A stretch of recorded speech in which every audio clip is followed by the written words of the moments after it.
Jenny and Peyton, a newlywed couple, moved into a new apartment with a nice view of other apartments. As they were eating breakfast one day, Peyton noticed a neighbor hanging his laundry out to dry and become a bit uneasy. "The laundry is still filthy," Peyton told Jenny. "Well, someone needs to teach that guy how to pre-soak and use bleach." For weeks, Peyton went on rendering judgment upon the neighbor's inadequate washing abilities as Jenny silently listened. About a month, Peyton and Jenny again sat down to eat breakfast. The neighbor's clothes were out on the line, and this time something was different. "And look at how clean the clothes are," the Peyton exclaimed. "I wonder who finally taught him the right way." "I got up early this morning and washed our windows," Jenny replied with a smile. It is all too easy to fall into the trap of hypocrisy. People of faith have been doing it for millennia. Jesus had called out hypocrisy, insisting that we first take the log out of our own eye before removing the speck from our neighbor's eye. In today's passage from the Gospel of Luke, Jesus is addressing a group of religious leaders in a congregation that is supposed to know better.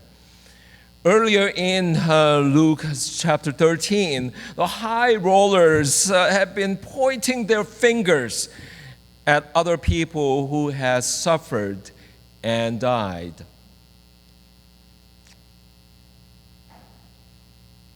Okay, there it is.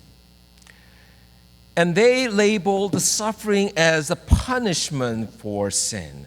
Sadly, the sort of a judgmental condemnation continues today. After virtually every natural disasters or mass murder, some religious leader is ready to blame the victim for their sin. Do you think that because the Galileans suffer in this way, the way they were worse sinner than all other Galileans, Jesus said in verse 2? And no, I tell you, but unless you repent, you all perish just as they did. Verse 5. Jesus continues his teaching through an interaction with a woman who has been disabled for nearly 20 years. I probably need your help. Thank you. We don't know what her medical condition would be in our context, but that isn't really the point. The gospel wants us to know that the forces of evil have held down this woman. Justo Gonzalez, the prolific biblical scholar, writes that the disabled woman represents the reality of the power of evil, the reality of human suffering that religious people too often seek to forget. When Jesus heals her and releases her, the temple leaders accuse him of failing to observe the Sabbath. And he does not waste a moment before blasting them. "You hypocrite, does not each of you on the Sabbath untie his ox or his donkey from the manger and lead it away to give it water?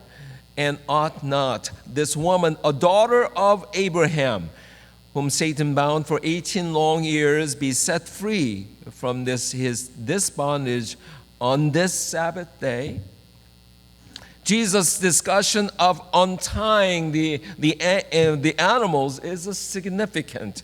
The leaders did not have a problem with releasing their animals because getting a drink of water was an important, necessary task and function for them, but judged Jesus' releasing of this woman from her suffering as sinful. Gonzalez argues that the condition points to the always lurking possibility that very good religious principles may be turned into allies of the powers of evil. The leaders of the synagogue was defending religious principles that derive from the very law of God. Yet in that very defense, he was citing the powers of evil that held the woman bent. Perhaps this woman had been attending worship service to come to this synagogue for years, pleading for someone to help her. And for how long and how many times has she been told that there was nothing more anyone could do on the Sabbath? I can imagine the clergy having a conference with the other like-minded religious people and still coming to the conclusion that there was nothing they can do. It isn't until Jesus showed up and speaks a word about the deeper meaning of Sabbath that the cycle of suffering and oppression can end for this woman. The voice of God's Son had to cut through the noise of the self-righteous echo chamber the religious community had created to bring healing. And how often do we let our own echo chambers, like-minded people, echo chambers of like-minded people convince us that we are right and everyone else is wrong? And the acts of a prejudice and hypocrisy can be found anywhere. Japan had occupied Korea as their colony for 36 years. The Japanese colonial rule started in 1910 until 1945 was extremely harsh and cruel to Koreans. Any Korean dissent was ruthlessly crushed. In 1939, Koreans were even pressured by the colonial authority to change their names to Japanese names. And oppression and cruelty became even more extreme during the wartime, starting 1937 through 1945. Koreans were forced to work in Japanese factories in extreme, cruel conditions, and many died in their labors. And they were sent as soldiers to the front. And tens of thousands of young Korean women were just simply picked up or coerced and captured and as a comfort women, in fact, as sexual slaves for Japanese soldiers. Still to this day, many victims of these forced labor and sex slavery are seeking justice against the Japanese government.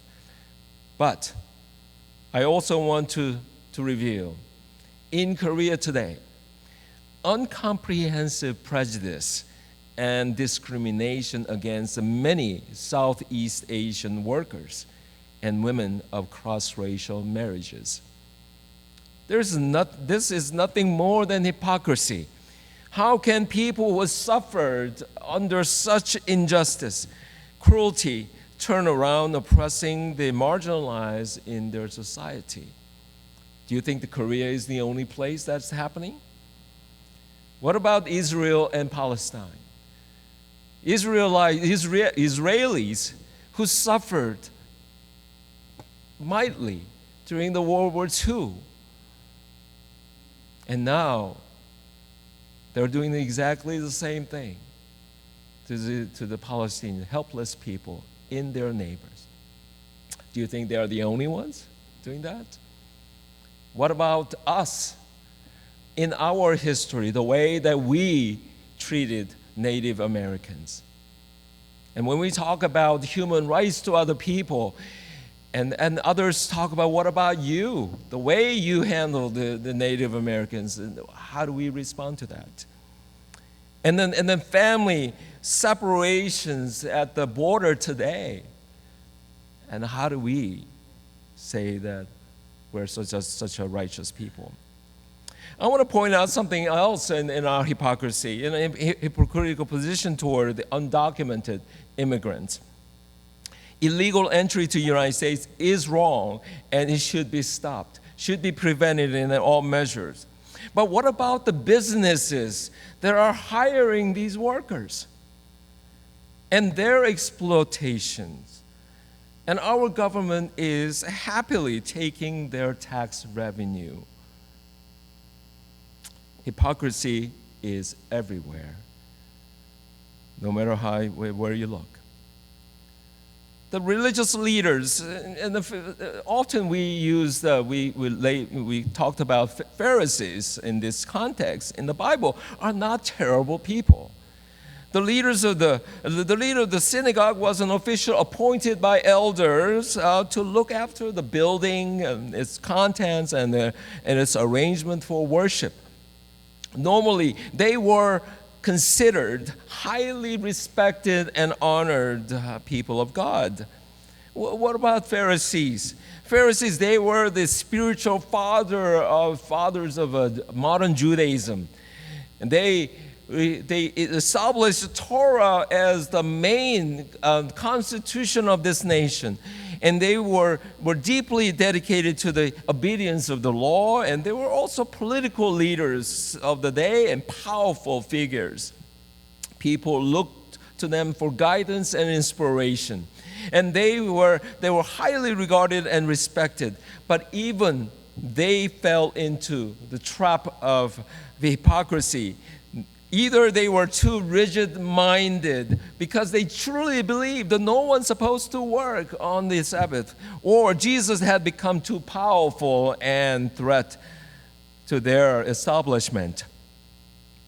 But these good and righteous people turn hypocrites, sometimes so easy for outsiders to see, but they are too blinded to see their hypocritical behaviors, and they're lacking common sense. That's what the hypocrisy would do to people, even good people, losing common sense. Linwood is a church that dares to question, love, and serve. We seek to be just and caring community of Christ. We have chosen that you have elected us to be a reconciling congregation. It is our commitment to welcome and accept all people of God, regardless who you are, especially those who are marginalized, those who are rejected by other faith communities. And it is our commitment to welcome them, accept them. We can be part of that. We grow together. And we are a congregation with a progressive religious values and thoughts. There we call ourselves there to question. Your questions are valued. We do not force you to have a blind faith. And so we can grow together. We can understand God's the words and the blessings for us. And we separate us from churches of exclusive and judgmental views. And we even are respectful and we're willing to learn from other religions. We work together. But we can also be caught in the trap of hypocrisy. Because we believe we're so right, our belief can cause us to be self-righteous. Self-righteousness can often creep into the person's way of thinking in a subtle way and masquerade itself as a genuine intention to be a good Christian. Charles Spurgeon once said, "The greatest enemy of human souls is a self-righteous spirit, which makes people look to themselves for salvation." Don't allow self-righteousness to steal the joy of having God's lordship over your life. And you are righteous because of what Jesus did for you on the cross.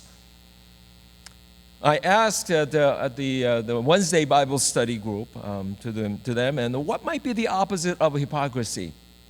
And some answered honesty or truthfulness, and one also answered transparency. How would you answer the opposite of hypocrisy? But I think the important value, these are all the right answers, but I think the important values to prevent hypocrisy might be humility and honesty. No one is righteous except God alone. Therefore, we are just called to follow Jesus humbly. Let's go to the next screen. As the prophet Micah reminded us. He had told you, O mortal, what is good and what does the Lord require of you but to do justice and to love kindness and to walk humbly with your God. In our scripture lessons, there were two people who needed to be set free. The woman from the illness and the leader of the synagogue from his hypocrisy. The woman sought to be free, but the leader of the synagogue was too self-righteous and blinded by this hypocrisy that he lost his chances to become free. Perhaps the reading is reminding us all as well. Jesus is telling us that you are set free because you have asked Jesus into your life, the power to set you free with Christ in your heart. Jesus promised to be with us until the end of the age. And Jesus is here today just as he was in that synagogue back in the first century. And Jesus has already paid the price to set us free. So you are set free from sin, set